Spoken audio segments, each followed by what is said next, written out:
how does user research help design services that meet users' needs?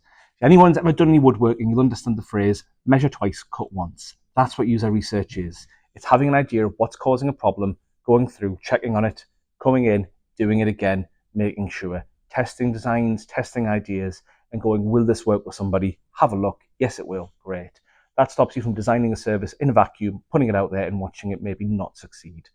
This means that you also understand the different contexts, the different issues, where things that you take for granted as a service owner or a service delivery system, you understand, people don't. And you can test that, confirm that, and make sure that it meets their needs.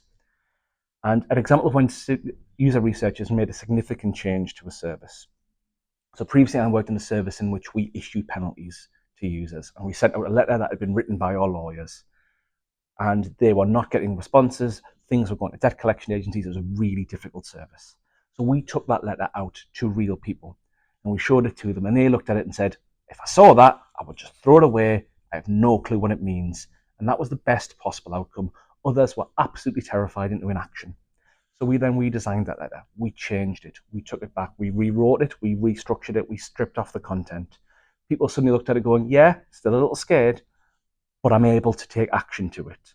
We even worked with charities and different organisations to understand how to help people with English as a second language and who didn't speak English at all to understand this letter that was going out across England. And people were looking at it, and I took it to a session. It was wonderful. I showed it to somebody who was an asylum seeker who didn't speak English at any kind of level, looked at it and went,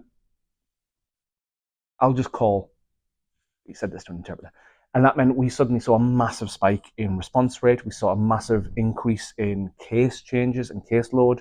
We saw people who did have to pay the fine. We saw an increase in revenue. We also saw a decrease in incorrect claims.